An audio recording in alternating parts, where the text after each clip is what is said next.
नमस्कार, प्रॉपर्टी 24 में आप सभी का स्वागत है। मैं हूं प्रीति सिंह रघुनंदन। सबसे पहले देखते हैं अहम खबरें। घर खरीदारों को मिलेगी राहत, राज्यसभा में पेश हुआ real estate regulation and development bill. Property में आपके निवेश को मिलेगी सुरक्षा, पर करना होगा कुछ महीनों का इंतजार। और हर राज्य में बनेंगे रियल एस्टेट रेगुलेटर, लेकिन कीमतों पर नहीं लगा पाएंगे लगाम। अगर आप घर खरीदने का मन बना रहे हैं तो कीजिए कुछ महीनों का इंतजार, क्योंकि सरकार रियल एस्टेट रेगुलेशन और डेवलपमेंट बिल 2013 को संसद में पेश कर चुकी है। इस बिल के प्रभावी होते ही घर खरीदारों को कई तरह से राहत मिलने वाली है।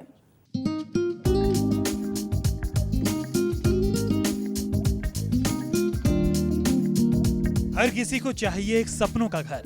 लोग अपनी जिंदगी भर की कमाई घर का सपना पूरा करने में लगा देते हैं और पूरी जिंदगी पछताते रहते हैं, क्योंकि घर खरीदने के समय जो वादा उन्हें किया जाता है उसे पूरा नहीं किया जाता। लेकिन बहुत जल्द घर खरीदारों को डेवलपर्स के फरेब, झूठ और वादा खिलाफी से मुक्ति मिलने वाली है, क्योंकि संसद के मॉनसून सत्र में real estate regulation and development bill पेश कर दिया गया है। इस रेगुलेशन के प्रभाव में आने के बाद घर खरीदारों को राहत मिलना लगभग तय माना जा रहा है, क्योंकि रियल एस्टेट पर कानून बनते ही रियल एस्टेट डेवलपर्स की मनमानी बंद हो जाएगी। अब तक उनको सबसे ज़्यादा नुकसान होता था, लेकिन इसके साथ साथ रेगुलेट होने से, क्योंकि अब तक कोई रेगुलेटरी बिल तो है लेकिन उसके लिए कंज्यूमर को कोई डायरेक्ट फ़ायदा अब तक नहीं था, तो इससे कंज्यूमर को फ़ायदा होगा, क्योंकि ये खरीद और फरोख्त जो होती है, जो ट्रांजैक्शन होता है, उसी को लेकर के बिल है। आप कारपेट एरिया के हिसाब से घर खरीद पाएंगे। जितना वर्ग फुट के लिए आप पैसे देंगे उतना वर्ग फुट आपको रहने लायक जगह मिलेगी। अब तक developer super built up area यानी सेलेबल एरिया के हिसाब से घर बेच रहे हैं। सेलेबल एरिया के नाम पर कंज्यूमर को ठगा जाता है। सेलेबल एरिया की तरह बिल्डर्स दीवार, दरवाजा, सीढ़ी, रूम जैसे जगहों का पैसा भी कंज्यूमर से लेते हैं। आप पैसे देते हैं 1000 वर्ग फुट का और आपको रहने लायक जगह मिलती है 850 वर्ग फुट। इसके साथ ही घर खरीदारों को रियल एस्टेट रेगुलेशन पास होने के बाद दूसरा फायदा ये होगा कि डेवलपर्स फोटो एनिमेशन और विज्ञापनों के जरिए घर खरीदारों को नहीं लूट पाएंगे। प्रोजेक्ट लॉन्च करने से पहले डेवलपर्स को सभी अथॉरिटीज से मंजूरी लेनी होगी। साथ ही घर खरीदारों को घर की सही तस्वीर दिखानी होगी। जैसा घर बनेगा या जैसी हरियाली होगी वही तस्वीर घर खरीदारों को दिखानी होगी। साथ ही प्रोजेक्ट की सही जानकारी कंपनी की वेबसाइट पर डालनी होगी। फिलहाल भूमि पूजन के साथ ही डेवलपर्स कंज्यूमर से पैसा लेने लगते हैं। बाद में क्लियरेंस नहीं मिलने का बहाना बनाकर प्रोजेक्ट में देरी कर देते हैं। साथ ही कंज्यूमर के पैसे को दूसरे प्रोजेक्ट में लगा दिया जाता है।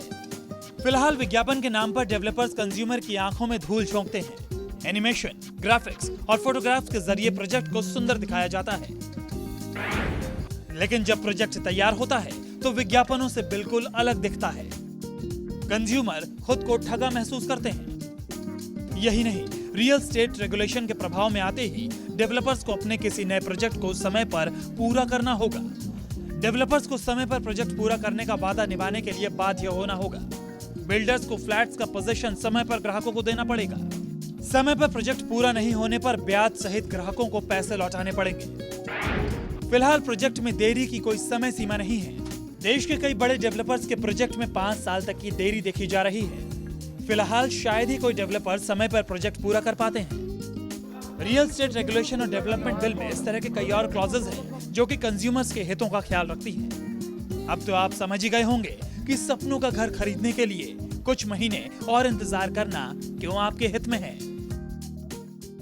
कहते हैं कि इंतजार का फल मीठा होता है। अगर आप भी घर खरीदने का सोच रहे हैं तो कुछ महीनों का इंतजार कीजिए, क्योंकि रियल एस्टेट रेगुलेशन के प्रभावी होते ही कंज्यूमर को कई तरीकों से फायदा मिलने वाला है। मनीष कुमार के साथ राजीव रंजन, न्यूज़ 24, दिल्ली। रेगुलेशन के अभाव में किस तरह से कंज्यूमर्स को परेशान किया जाता है, किस तरह से उन्हें लूटा जाता है, किस तरह से उनकी जिंदगी भर की कमाई से खिलवाड़ किया जाता है, इसकी एक बानगी के लिए हमने बात की देश के एक नामी real estate company Parshvanath developers के ग्राहकों से, जिन्होंने पार्श्वनाथ के साहिबाबाद स्थित एक प्रोजेक्ट रिगेलिया में अपना फ्लैट बुक कराया है। 2006 में काम स्टार्ट किया था। 2006 की लोगों ने बुकिंग करवाई है उसके बाद इन्होंने 2.5 साल का टाइम दिया था कि 2.5 और 3 साल के बीच में फ्लैट लोगों को मुहैया करवा देंगे, परंतु इनका प्रोजेक्ट इतना डिले हो गया है कि आज 2013 में भी ये स्थिति में नहीं है कि लोगों को फ्लैट दे सके। They are giving all the time कि जो है मैं बना रहा हूँ, कभी कुछ बहाना, कभी रिसेशन का बहाना, कभी पैसे नहीं है के बहाना करके वो नहीं कर रहे हैं। 2006 में इनको पेमेंट करी हुई है, अभी 3-4 साल से सिर्फ आश्वासन ही मिल रहे हैं। बैंक से जो लोन लिया है उसकी भी किस्त दे रहे हैं, ब्याज दे रहे हैं, किराए के मकान में रह रहे हैं उसका किराया भी दे रहे हैं। इस तरह से ये सोचा था कि अपना मकान मिल जाएगा, तो सपना टूटता सा दिखाई दे रहा है। ये लोग बार बार झूठे आश्वासन देते हैं। जो पैसे इकट्ठे हो रहे हैं ये दूसरी जगह पैसे यूज़ करते हैं, भ्रष्टाचार है। पैसा इस प्रोजेक्ट का इकट्ठा किया 200 करोड़ रुपए, उससे ज़मीन कहीं और ले ली। 7-8 साल में ज़मीन के रेट 6 गुने हो गए, वो पैसा इनका 6 गुना हो गया। 2006 में मैंने फ्लैट बुक कराया था, आज 2013 है, 7 साल हो गए हैं। जब फ्लैट बुक कराया था तो ये कहा गया था कि 3 साल में आपको बहुत सुंदर फ्लैट बन के मिल जाएगा, लेकिन आज 7 साल बाद स्थिति जस की तस है। रियल एस्टेट रेगुलेशन और प्रॉपर्टी में निवेश पर बात करने के लिए हमारे साथ स्टूडियो में मौजूद हैं interactive forum on Indian economy के फाउंडर सिद्धार्थ उपाध्याय और प्रॉपर्टी एक्सपर्ट संजना मोहन। आप दोनों का स्वागत है। सबसे पहले सिद्धार्थ जी, सवाल आपसे मेरा ये कि क्या आपको लगता है कि ये जो रेगुलेशन की बात की जा रही है गवर्नमेंट की तरफ से, इसके लागू हो जाने तक के लिए जो उपभोक्ता हैं, जो ग्राहक हैं, उन्हें इंतजार करना चाहिए? देखिए, हमको देखना पड़ेगा कि उपभोक्ता के दिमाग में क्या चल रहा है इस वक्त। अभी इस बिल के पास होने में और राज्यों में रेगुलेटर्स अपॉइंट होने में वक्त लगेगा। आगामी लोकसभा चुनाव की अगर हम बात करें तो एक बड़ा अच्छा मुद्दा है वोटर्स तक पहुंचने के लिए, और मुझे लगता है कि बहुत परेशानी नहीं होनी चाहिए इस बिल के पास होने में। जो लोग इंतज़ार कर सकते हैं उन्हें थोड़ा संयम तो बरतना चाहिए, और इससे उन्हें फ़ायदा होगा, लॉन्ग टर्म फ़ायदा होगा। संजय जी, ऐसे में समझना चाहिए कि अभी हम देख रहे हैं कि प्रॉपर्टी बाजार में बहुत सुस्ती है। क्या आपको नहीं लगता कि इस सुस्ती को किसी भी ग्राहक को कैश कर लेना चाहिए प्रॉपर्टी में इन्वेस्ट करके? प्रॉपर्टी मार्केट शेयर मार्केट जैसे काम नहीं करती।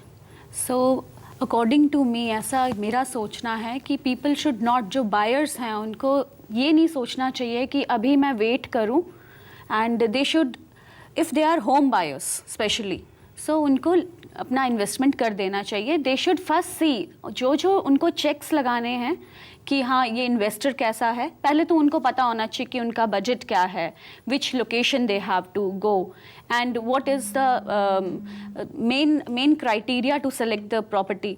उसके बाद उनको ये चेक्स लगाने चाहिए कि क्या ये जो मैं इन्वेस्ट कर रहा हूँ प्रॉपर्टी, वो एक कॉमन चेक्स हैं जो हर इंसान को लगाने चाहिए, whether the investor is right, has he delivered the projects, जो उसने वादे किए हैं पहले वो डिलीवर किए हैं, तो उसके बेसिस पे उसको डिसीजन लेना चाहिए। रेगुलेशन होने के बाद हालात कैसे बदलेंगे, किस तरह की करवट होगी? देखिए, कानून की सफलता का सबसे बड़ा श्रेय उसकी इम्प्लीमेंटेशन पे जाता है। अगर अफसर्स ईमानदारी के साथ कानून को इम्प्लीमेंट करेंगे, रेगुलेटर को इम्प्लीमेंट करेंगे, जो ग्राहक हैं उनकी सहूलियत का, उनकी ज़रूरतों का ख्याल रखेंगे, तो मुझे लगता है कि ये it's going to be a boon for the investor in this country. Sanjay, discount और ऑफर्स जो आ रहे हैं उससे कोई ग्राहक अपने आप को कैसे बचा कर रख सकता है? क्या ये सही होगा करना? पहले तो डिस्काउंट और ऑफर्स दे रहे हैं, जैसे कि अगर पारसनाथ देख लो तो वो डिस्काउंट ऑफर रह नहीं जाता, तो वो किस तरह से उसी प्रॉपर्टी के रेट को घुमा के और आपके सामने प्रस्तुत कर रहे हैं। That is first the customer should understand कि उसको कहाँ पे